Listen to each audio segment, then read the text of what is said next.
이슈 투데이.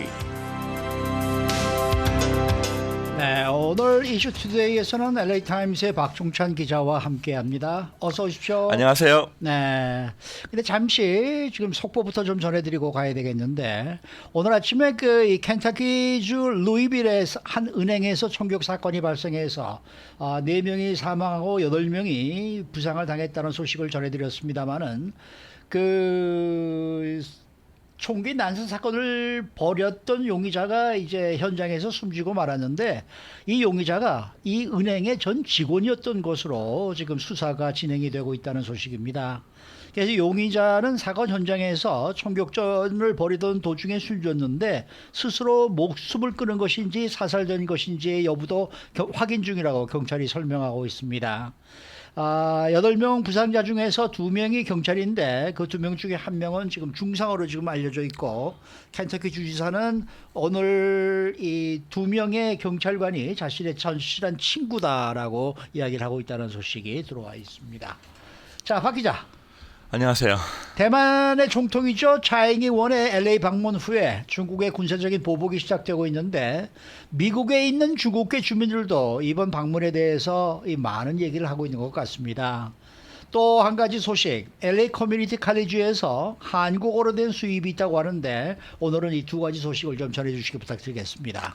우선 타이완의 차잉잉원 총통의 LA 방문 분위기 어땠습니까? 네, 이 차잉원 총통이 화요일 밤 LA 도착하기 전부터 다운타운 웨스틴 보나벤처 호텔은 폭풍 전야 분위기였습니다. 네. 도착 6시간 전부터 2시부터 다운타운에 모인 200명 가까이 된 차잉원 지지자들은 이 북을 치고 대만 국기를 흔들면서 중국 공산당 비난을 했고요.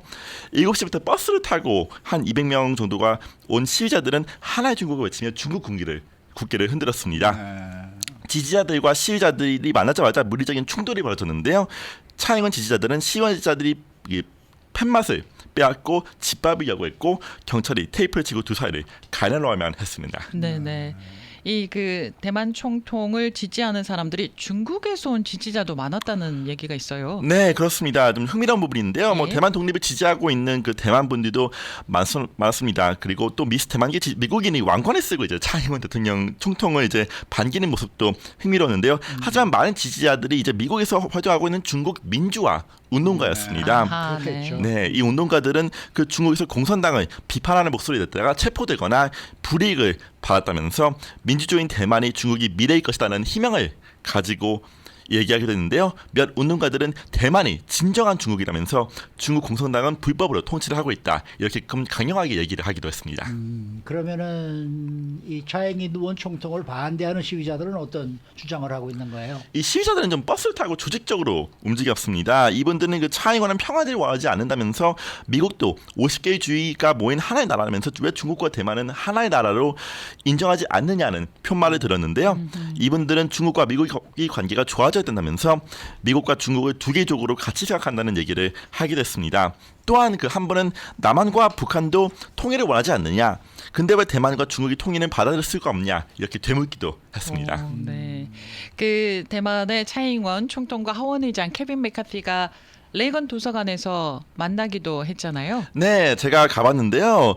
도착 1시간부터 몇백 명의 지지자들과 시위자들이 모여서 각자의 슬로건을 외쳤습니다. 거기서 좀 싸움도 벌어지기도 했고요. 네. 제가 가장 놀란 거는 이제 몇십 개의 카메라 그리고 몇백 명의 취재 기자였습니다. 예. 저도 이제 취재 갔는데 많은 이벤트를 취재했지만 이번에 가장 많은 카메라를 본 것 같습니다. 네, 네. 카메라가 진짜 많아서 가질 틈도 없더라고요. 미국 매주 주류 언론 거의 모두 그리고 중국, 대만 그리고 일본 언론들도 취재를 왔습니다. 좀 그래서 취재를 할 때 좀 넘어질까 카메라 앞에 넘어질까 좀 두렵게 좀 하게 됐고요.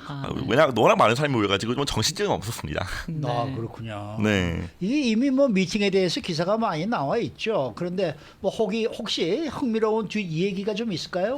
이 차잉원 대통령이 성명이 발표한 후에 한 기자가 시진핑 중국 주석한테 할 말이 있느냐고 이제 물었는데요. 차잉원 총통은 아무 대답도 하지 않고 물러났습니다. 그리고 또한 그 미셰스트 하원 의원에 포함한 18명의 의원이 이 미팅에 참석했는데요. 그렇죠. 12명이 공화당, 6명이 민주당으로 그 초당적인 대표당이었습니다. 네, 네. 민주당 의원 핏 아길라는 그 외교 문제, 특히 대만에 관해서는 초당적으로 접근해야 한다면서 메카티 하원 의장도 바이든 정권이 대만의 중요성 그리고 신속한 무기 배송 시스템 이 중요성을 안다면서 이례적으로 좀 칭찬을 하기도 했습니다. 네, 네. 또한 그 중국이 보복 예고에도 왜 차이잉원 대통령 총통을 맡느냐는 질문에 메가디 하원 의장은 자신은 중국에 끌려가지 않겠다면서 대만에 갈 계획은 아직 없지만 언젠가 방문을 할 수 있다고도 말했는데요. 메가디 하원 의장은 만약 자기가 대만 방문을 할 경우에는 혼자 가지는 않고 다양한 많은 사람들과 갈 거라고 얘기하기도 했습니다. 네. 그리고 이 차이잉원 총통이요 메카시 그 하원 의장과 미팅을 한 다음에 뭐 이벤트도 있었다면서요. 네, 그렇습니다. 지난주 수요일 약 1,000명 정도의 대만계 미국인들 그리고 가주 부지사를 포함한 그 정치인 커뮤니티 리더들과 차이잉원 대통령이 만찬을 가졌습니다. 네. 이 만찬에서 차이잉원 총통은 대만들은 굳세게 자신들이 생활 그리고 미국과의 관계를 지키려고 노력할 것이라면서 메카디 의장과의 미팅이 대만인들한테는 대만은 혼자가 아니다라는 메시지를 주었다고 얘기했습니다. 또한 그 차이잉원 총통은 이제 미국에서 자신이 대만계라고 얘기하는 것이 자랑이 되었다면서 대만계 미국인들이 대만을 알리는 데 큰 도움을 줬다고 얘기하기도 했는데요. 그 대만계 기자들과 기자회견도 가졌습니다. 10일 동안 이제 차이잉원 총통을 계속 따라다니는 기자들이었는데 기자들하고 한 기자회견에서 반도체에 대한 질문도 나왔는데 그 차이잉원 총통은 메카시 의장과 의원들이 미팅에서 반도체에게는 많이 나오지 않았다. 지금 그 외교적인 중국과의 관계 문제 이런 데서 많이 나왔지 반도체 문제는 좀 하지 않았다라고 좀 얘기가 나왔습니다. 그러면 그 시위대들 중에서 친타이완계, 반타이완계 세력은 어느 정도가 더 많았던? 그 저도 궁금했는데 네. 좀 반반인데 친타이완계가 조금 더 많았던 것 같습니다. 근데 네, 이 사실 일단 그 반차이잉원계 쪽에서 500명, 1000명까지 시위자가 올 수도 있다. 레이건 도서관에 그렇게 예고를 했는데 그 정도까지는 오진 않은 것 같고요. 그래도 아무래도 이번에 그 뉴욕에서는 많은 충돌이 있었고 또 그때는 또 차이잉원 반대하는 시위자가 좀 많았거든요. 그래서 이번엔 LA에서는 그걸 좀 본 분들이 나도 여기 나와야겠구나. 나도 차이잉원 지지를 해야겠구나. 좀 이런 목소리 좀 보인 것 같아서 좀 그래서 좀 많이 나오신 것 같습니다. 반타이완계는 혹시 젊은 층들이 많지 않았어요? 많이 없었습니다. 많이 없었어요? 네, 많이 없었고 반타이완계 분들은 좀 약간 좀 노인 한 60대 70대 분들이 중년층이 좀 많이 오셨고요. 네, 그렇고 또 네. 중국 유학생들이 주동이 되어서 항상 그런 반대 시위를 벌이고 했었는데 이번에는 그렇지 않았습니다. 이번에는 중국 유학생이 별로 없어서 그러나 아무래도 중국 유학생들이 많이 좀 줄어들었죠. 그렇죠. 이제 코로나 그렇죠. 정국을 거치면서 그런 네네. 것도 있지만은 아무래도 그 좀 중장년층이 좀 모임으로 좀 조직적으로 모여서 한 것이기 때문에 아하. 유학생분들은 조금 좀 참여가 더지지 않았나 그런 생각을 하고 있습니다. 네, 네. 자, 이 토픽을 좀 바꿔보겠습니다. LA 시티 칼리지에서 한국어로 진행이 되는 수업을 취재하셨다고요? 네, 그 몇 주 전 한국어로 벌어지는 간병인 교육 수업을 취재했는데요. 이 수업은 LA 시티 칼리지 한인타운 바로 위에 있죠. 그래서 영어가 아닌 외국어로 벌어지는 63개 수업 중 하나입니다. 헤렌장 교수는 이 수업을 2010년부터 진행했는데요. 어이구, 벌써 그럼 13년이 됐네. 네, 오래됐습니다. 이 수업에서는 간병인이 되기 위한 서류 작성, 뭐 한국어로 서류 작성, 그리고 환자의 자세를 바로 세우는 법, 네. 응급처치 등을 가르쳤습니다. 장 교수는 이 한국어로 배우면서 많은 학생들이 자신감을 얻었고 또 이민자로서의 고충을 얘기할 수 있었다고 말했습니다. 그러면 이런 수업이 한국어로만 열리게 되는 거예요? 아니면 다른 나라 말로도 수업이 있어요? 다른 나라들도 좀 수업이 있는데요. 예. 그 LA 커뮤니티 칼리지 교육부에서만 7개의 학교가 이런 외국어로 벌어진 수업을 진행합니다. 예. 스페인어와 러시아로 가르치는 교수도 있다고 하는데요. 네. 2016년 그 캘리포니아는 이중언어 수업을 금지하는 법안을 폐지했습니다. 그래서 한 전문가는 영어를 못하는 이민자가 자신의 언어로 수업을 배우면서 자신감도 쌓고 또 일자리도 얻을 수 있을 것이라면서 네. 이 프로그램이 게임 체인저가 될 수 있을 것이라고 얘기했습니다. 이 클래스들은 학점이 주어지진 않습니다. 예. 하지만은 들은 후 인증서, 서티피켓을 얻을 수 있고 또 GED 준비하는 도움이 된다고도 합니다. 이 클래스는 등록금도 없고요. 등록금도 또 없어요. 책을 포함한 이제 준비물 비용만 내면 됩니다. 네. 그러니까 이 간병인을 그러니까 훈련시키는 그런 프로그램이군요. 워낙 그 한분님도 간병인 원하시는 분이 많지 않습니까? 많죠. 그래서 그 수요를 좀 촉진하는 채우는 그런 수업인 것 같습니다. 네, 네. 학생들의 반응은 어땠어요? 이 제가 찾았던 교실에서 그 학생들은 환자의 자생들에 대해서 공부했는데요. 특히 그 욕창을 피하는 방법 등에 대해서 장 교수가 시연을 보이기도 했습니다. 61살이 조영숙 씨는 그 베이커스필드에서 3시간 정도 매주 통학하시는데요. 조 씨는 그 우연히 이 클래스에 대해서 알게 됐다면서 개인적으로 아직 직업은 없지만 이 클래스를 들으면서 간병인 준비를 한다고 하셨습니다.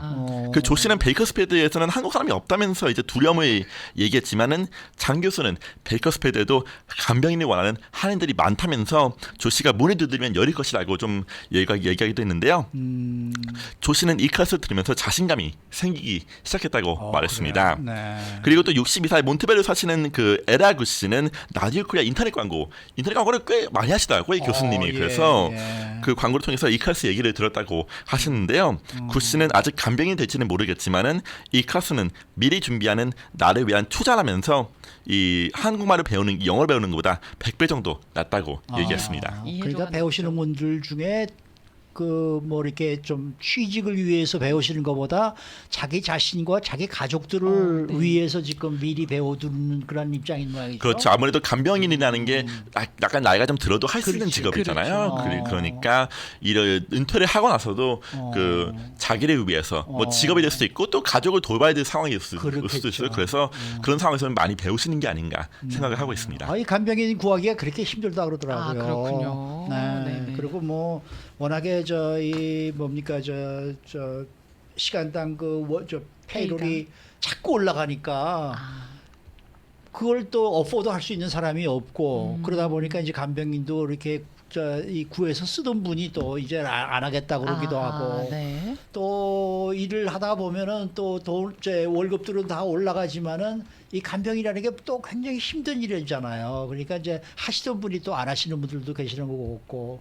이 한인 사회도 이 수업이 도움이 많이 될 것 같은 게 이제 한인 간병인 사실 얻기가 힘들지 않습니까? 맞습니다. 이렇게 좀 배우면서 이 한인 간병인 수요도 좀 채우고 그럴 수 있는 취지가 아닌가 생각하고 있습니다. 네, 네. 수고 많으셨습니다. 감사합니다. 네. LA 타임스의 박종찬 기자였습니다.